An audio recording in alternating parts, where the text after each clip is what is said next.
Boa noite, irmãos. Vamos aqui para gravar mais um vídeo. Ah, esperamos que Deus use essa palavra para atingir cada coração que estará ouvindo a palavra de Deus agora nesse momento. Com certeza a imagem não está tão boa. Espero que a voz possa ser ouvida. Não se preocupe com o que você está vendo, mas se preocupe com o que você vai ouvir.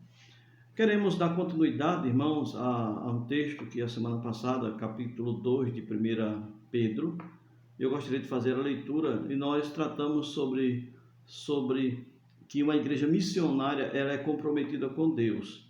E nós falamos, irmãos, que uma igreja missionária ela é comprometida com Deus. Quando falamos que ela é comprometida com Deus, nós estamos falando de que ela é comprometida com suas atribuições, ou seja, as atribuições divinas de Deus para a igreja. Quero lembrar os irmãos, baseado nesse texto de 1 Pedro, capítulo 2, de que a igreja não é fruto do acaso. Nós somos crentes porque o Senhor maravilhosamente nos agraciou com essa salvação.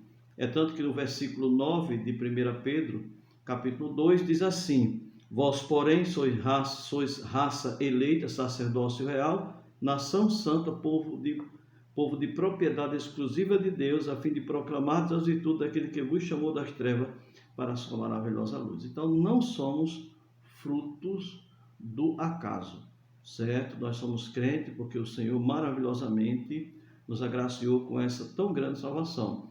Também, irmãos, Deus não nos chamou, Deus não nos separou, como ele diz aqui, nos elegeu, somos uma raça eleita, não nos elegeu para apenas ocuparmos um espaço ou pelo menos fazer parte da estatística de ser mais um crente, mas nós estamos aqui porque o Senhor tem algo para nossas vidas. Nós precisamos levar essa mensagem de salvação.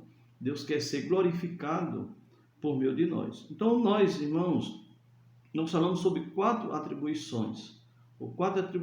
Falamos duas a semana passada, que essas atribuições, né, sobre as atribuições que essas atribuições que a igreja é comprometida. Nós falamos a primeira, meus amados irmãos, que a igreja ela é comprometida com a pedra a qual ela foi edificada, certo? A qual é Cristo. Nós tratamos sobre isso do versículo 6 ao versículo 8.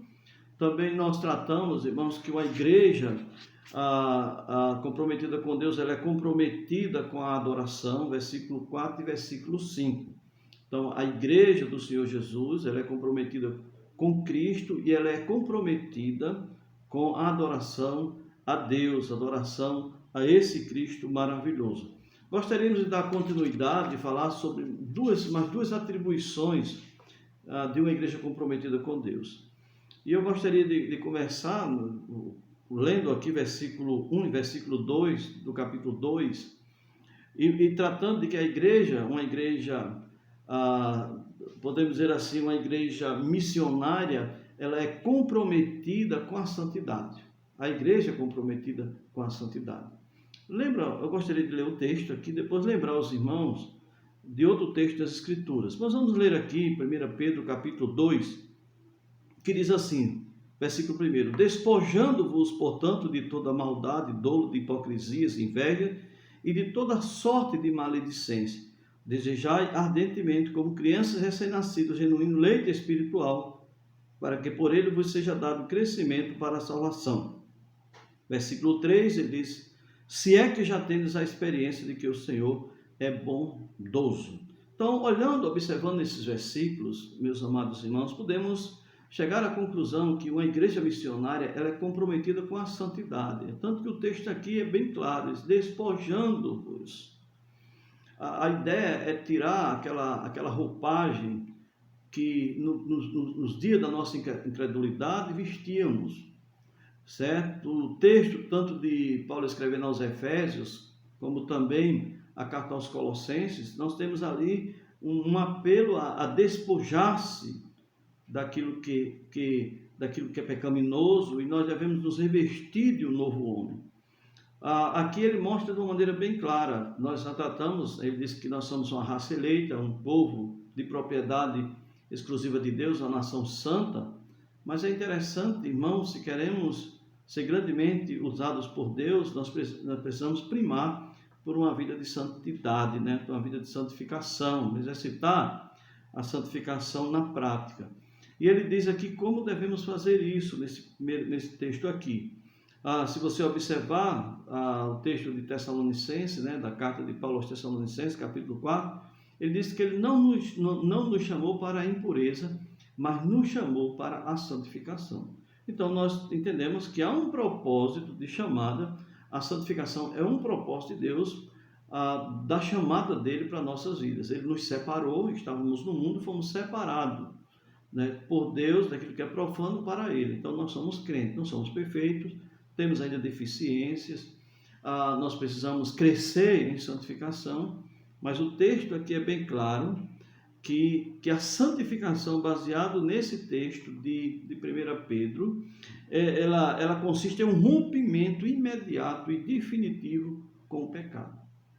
Certo? Podemos ter dificuldade ainda com o pecado, é claro que temos ainda dificuldade com o pecado, mas é interessante, irmãos, entender que o mandamento é que a gente rompa imediatamente e definitivamente com o pecado.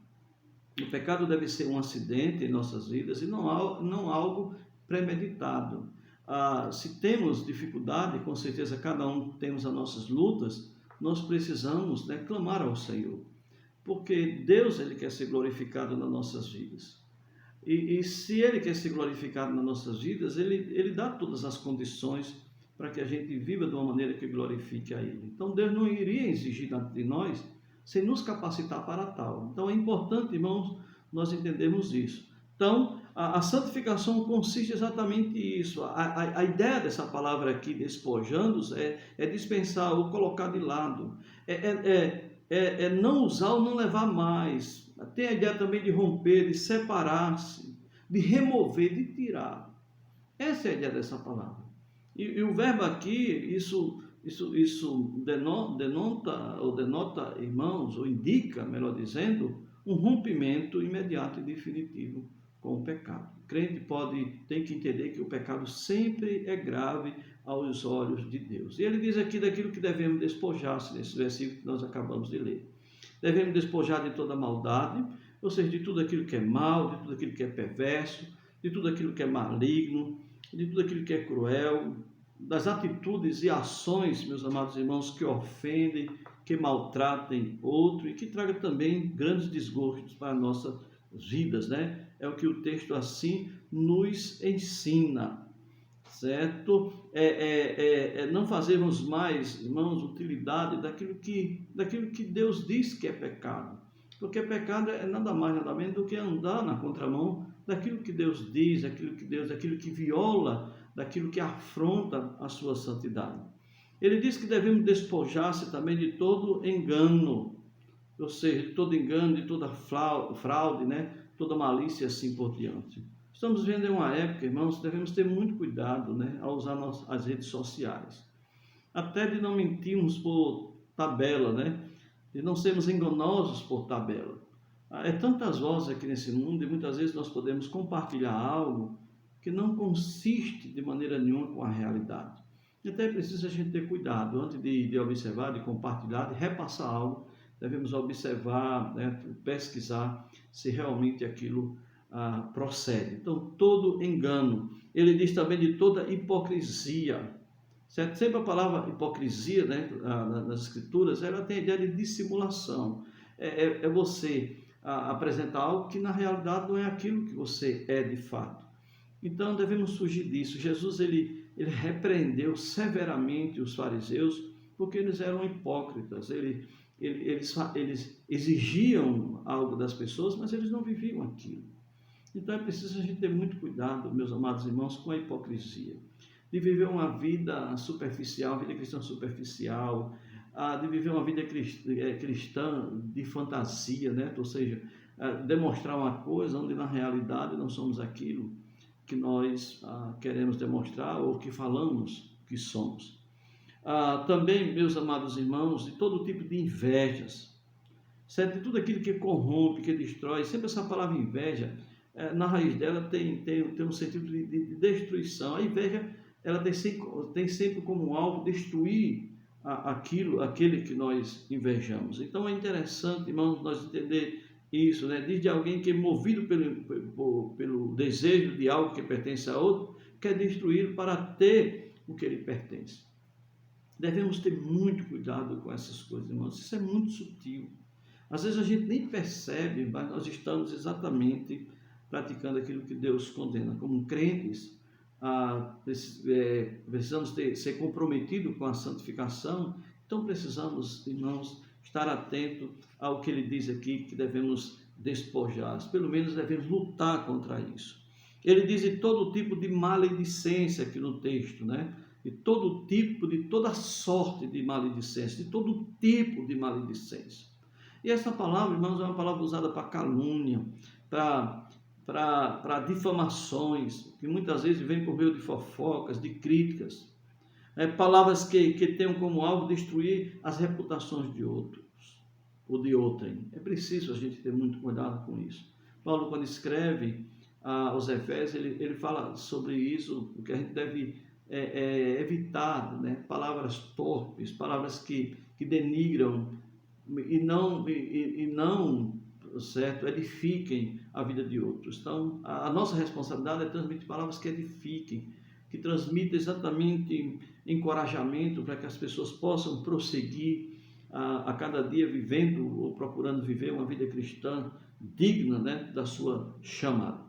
Então, a santificação, ela consiste em uma busca intensa pela palavra.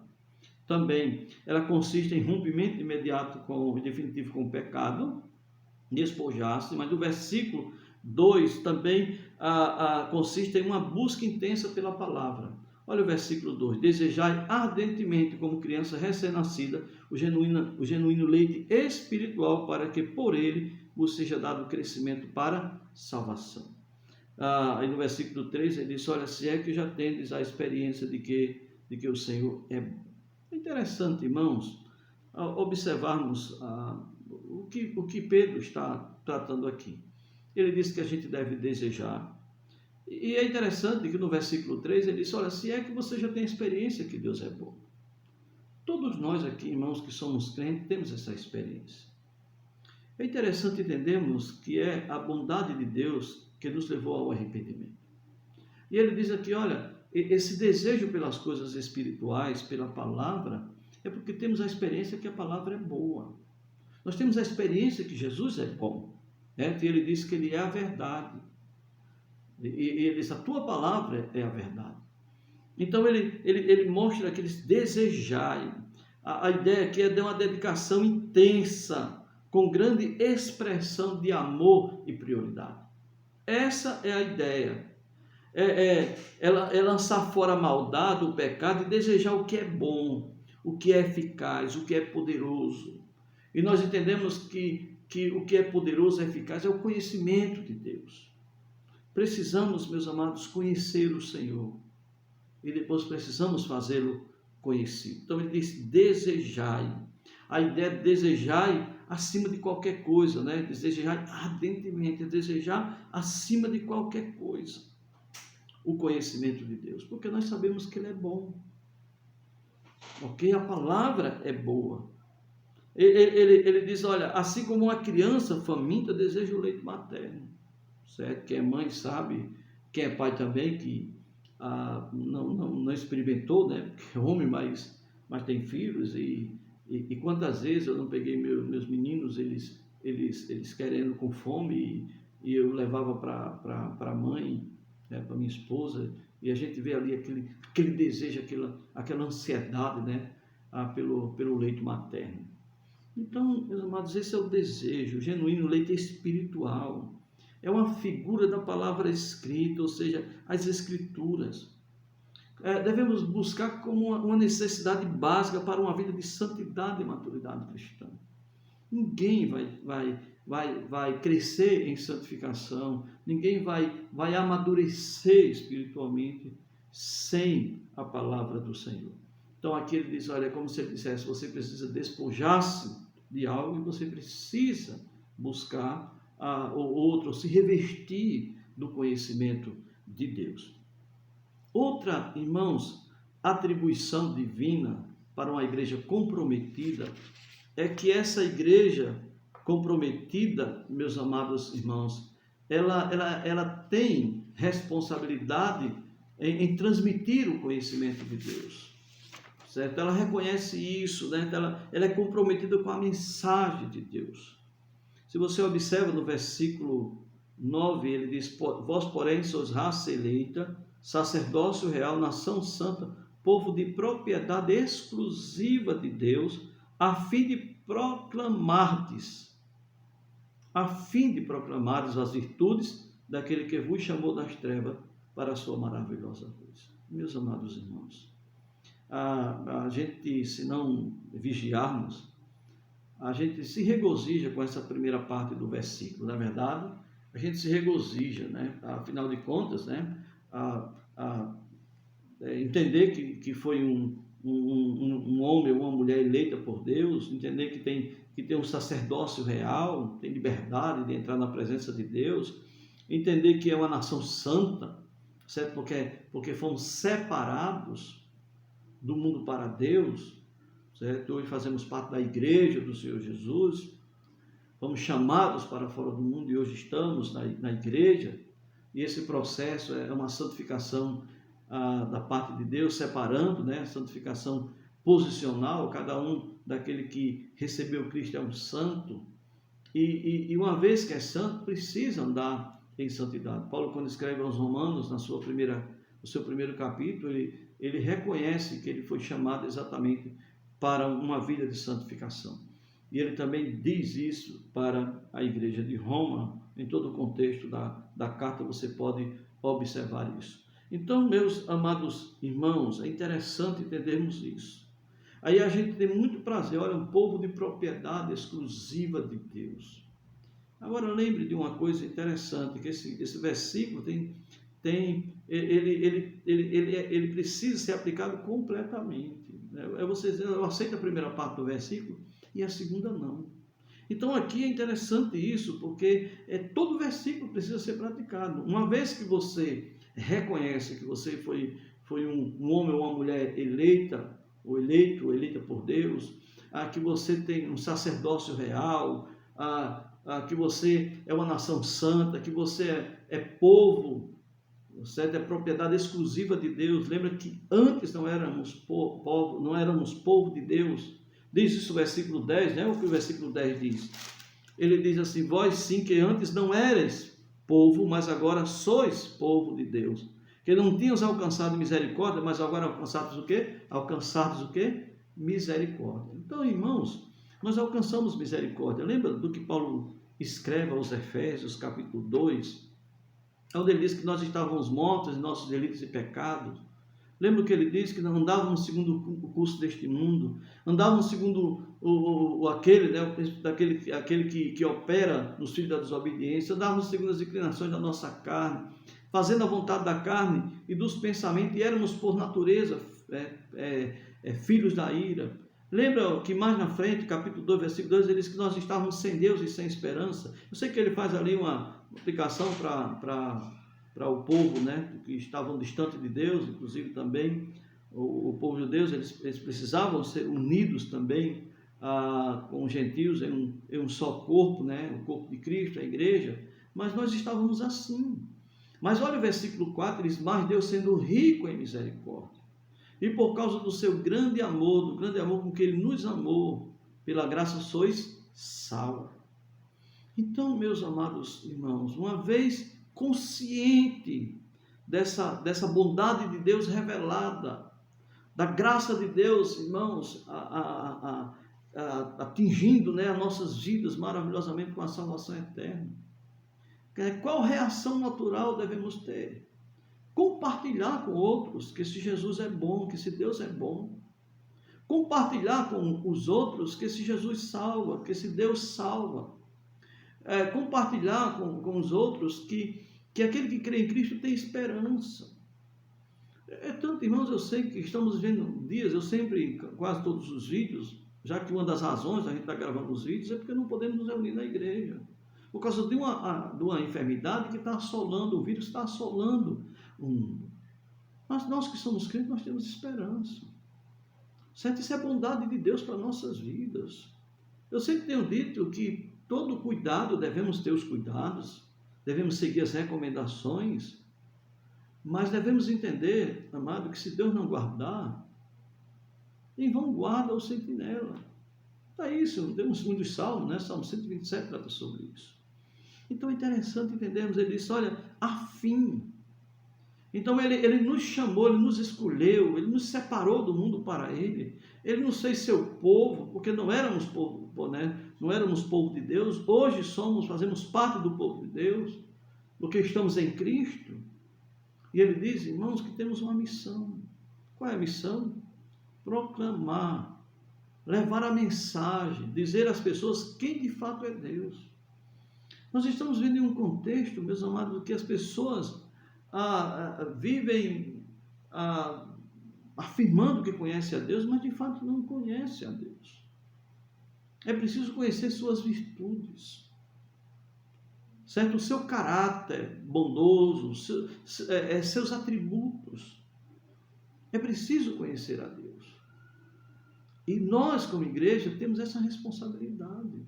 Não existe outro instrumento na face da terra a não ser a sua igreja, a igreja do Senhor Jesus. Ela precisa dizer para o mundo, né, apresentar ao mundo esse Jesus bondoso, misericordioso, gracioso, amoroso, esse Deus justo. Que quando as pessoas entendem a justiça de Deus, elas vão entender que são dignas de morte. Mas quando elas observam o que Deus fez por amor por cada um de nós, ela se quebranta diante desse Deus, porque ela entende que Ele é bom, certo? Cada um de nós que somos crentes já vivemos, temos vivido essa experiência, temos a experiência que Deus é bom, e nós precisamos divulgar, propagar, proclamar as virtudes daquele.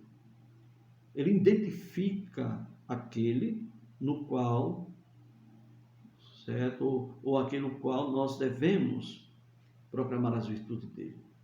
Ele disse, é daqueles que ele nos chamou das trevas e para a sua maravilhosa luz. Ele nos chamou das trevas para a sua maravilhosa luz. O texto de Colossenses, eu quis até fazer uma referência aqui, né? Diz que ele nos chamou do império das trevas, nos transportou para o reino do Filho do seu amor. Esse é o Deus que devemos anunciar. Estamos vendo dias difíceis, as pessoas ansiosas, né? As pessoas, podemos dizer assim, apreensivas. É tempo de apresentarmos a Jesus e dizer, olha, que esse Jesus ele salva, esse Jesus ele dá esperança, esse Jesus ele protege, se é da vontade dele, certo? Se não é da vontade dele, o importante é ser salvo em Jesus. Porque se não for por essa doença, pode ser por outra. Certo? Acidente, todos os dias nós estamos vulneráveis. Se ainda existimos, é porque a misericórdia de Deus, a bondade de Deus. E se porventura chegar o momento da nossa partida, é a bondade dele. Porque para o crente, o viver é Cristo e o morrer é lucro. As pessoas precisam conhecer esse Jesus. E a igreja dele é que tem essa responsabilidade. E a igreja dele somos nós. Eu não estou pregando aqui rótulo de igreja, de denominação. Estou pregando que somente Deus salva na pessoa de Jesus Cristo. E nós, como igreja, devemos fazer isso, né? Propagar. Então, vimos aqui 4 atribuições da igreja. A primeira é que a igreja é comprometida com a pedra angular, qual ela foi, vamos dizer assim, ela foi fundamentada. A igreja é comprometida com a adoração. A igreja é comprometida com a santificação. E a igreja é comprometida com a verdade, certo? Com a propagação da verdade de Deus, certo?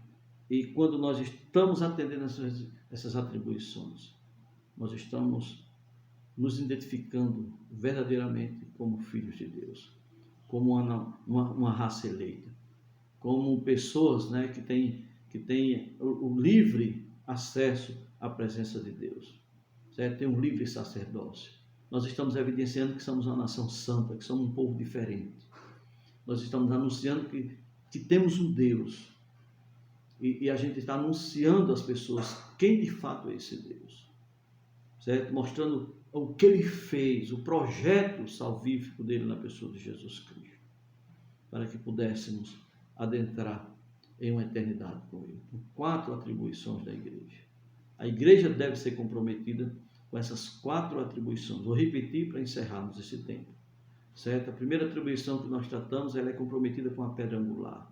Ela é comprometida com a base, a qual ela foi firmada. Ninguém pode lançar outro fundamento além do que já foi posto, o qual é Jesus Cristo. Não adianta. Certo? É Jesus Cristo. Somente Jesus. Não existe outro. A igreja é comprometida com a adoração a esse Jesus. Certo? Ela vive exatamente para isso. E a adoração não tá limitada apenas a cantar alguns hinos dentro de 4 paredes, mas ela é muito mais abrangente. É uma vida pautada no conhecimento de Deus, certo? A vida deve ser um culto a Deus. As pessoas precisam observar, aqueles que estão fora do contexto de igreja, precisam observar que é um povo diferente. A igreja é comprometida, meus amados, com a santificação. Ela busca cada dia se santificar.